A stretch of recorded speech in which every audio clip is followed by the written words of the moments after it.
هلو، ازيكم عاملين ايه؟ يا رب تكونوا بخير. نبتدي دلوقتي في آخر فيديو.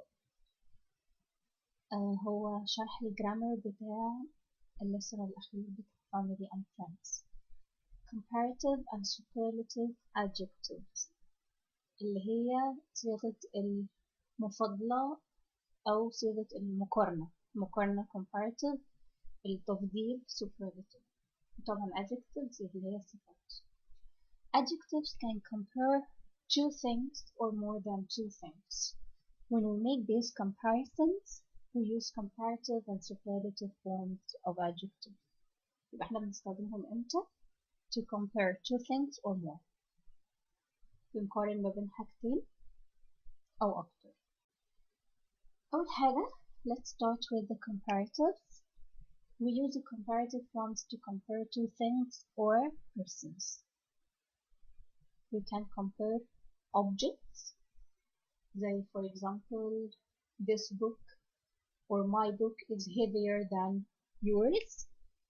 ممكن compare persons, زي the boy is taller than the girl, for example. Okay.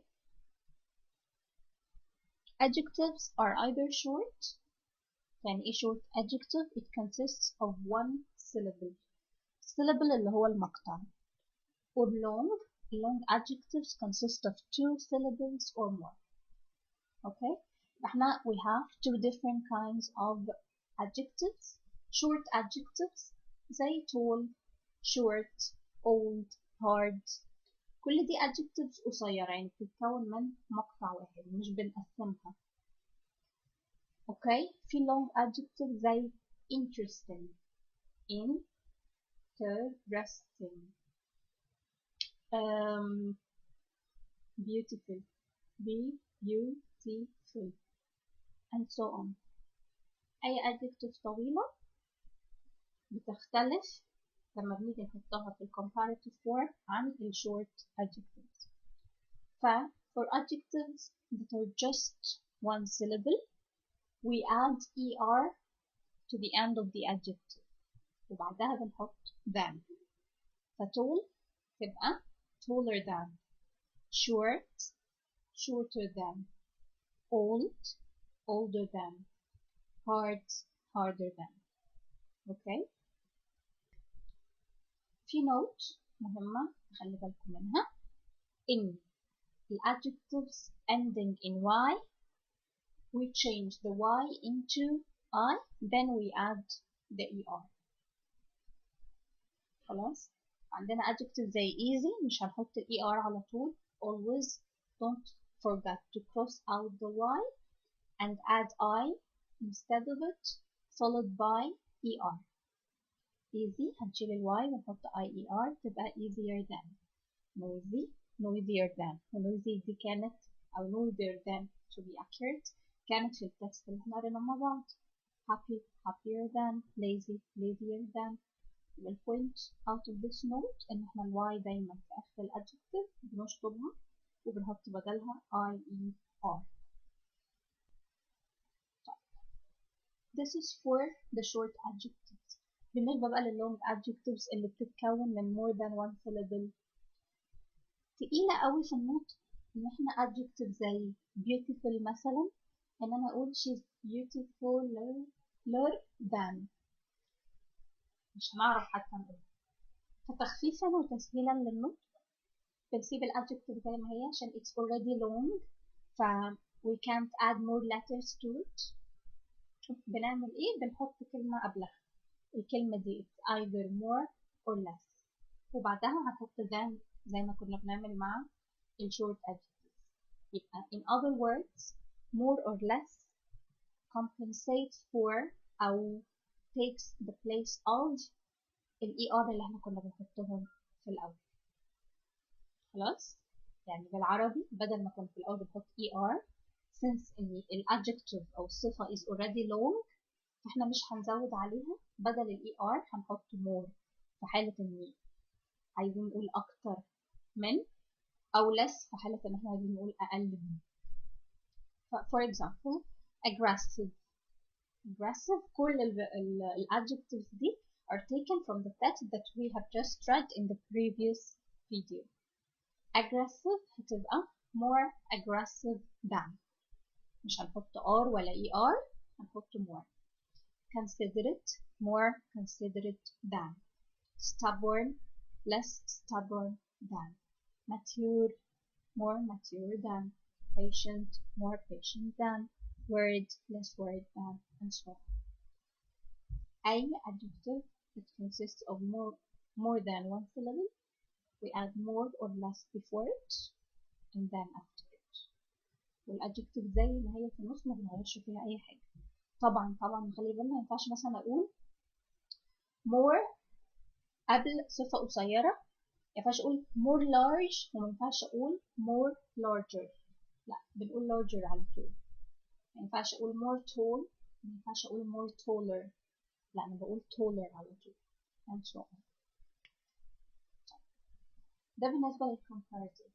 الsuperlatives بقى in case I want to compare between more than two things، وعايزة أقول إن الحاجة دي هي أكتر حاجة بتملك الصفة اللي أنا بستخدمها.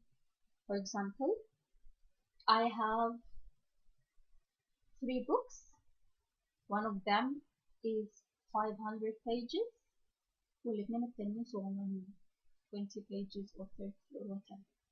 أنا عايزة أقول إن my book is the heaviest، هو أكتر حاجة منطبق عليها صفة heavy أكتر من الاتنين التانيين.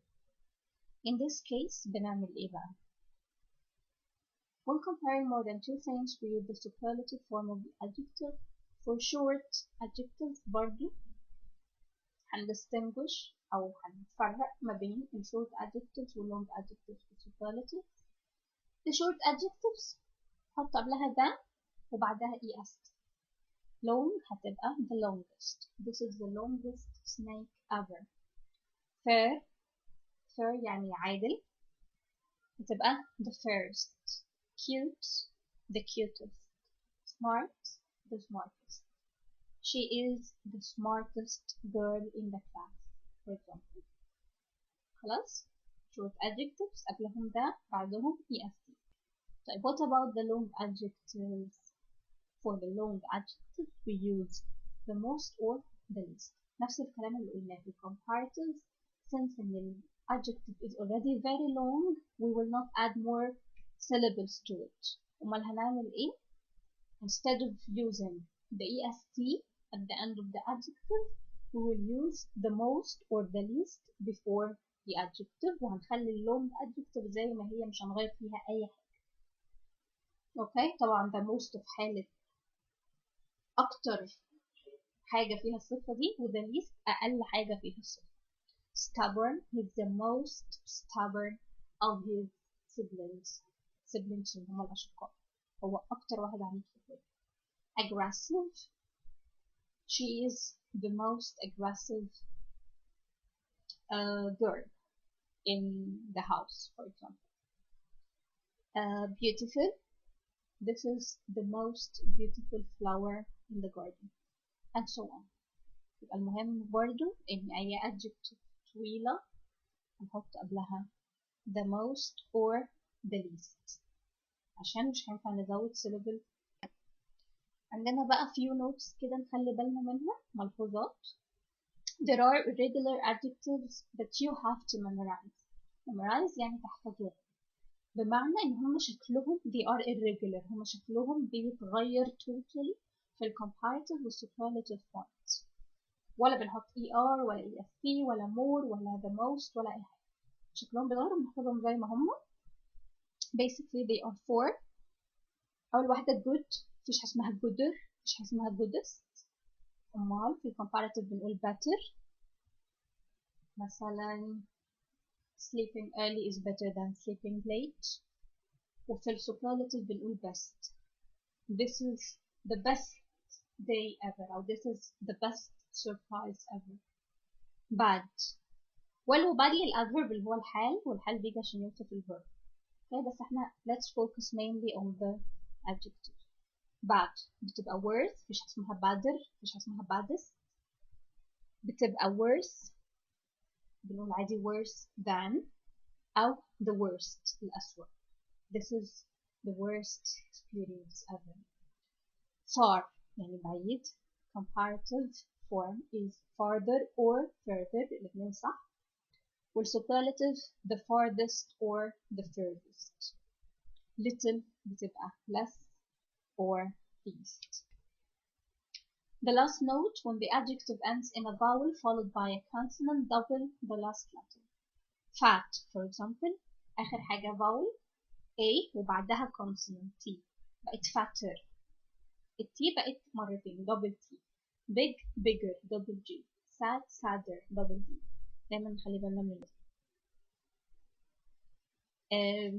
آخر حاجة if you want to say that two persons or things are equal in a certain characteristic we use as plus adjective plus as. يعني أنا المرة دي ولا عايزة أقول إن دي أطول ولا دي أطول، هما الاتنين نفس الطول، هقول Dina is as tall as Ola or Tom is as clever as Harry. نفس الدرجة في الصفة، الحاجتين مشتركين في الصفة بنفس الدرجة، بنحط as قبلها و as بعدها في النص الصفة زي ما هي ما بتتغيرش سواء كانت tall أو short. sorry long or short.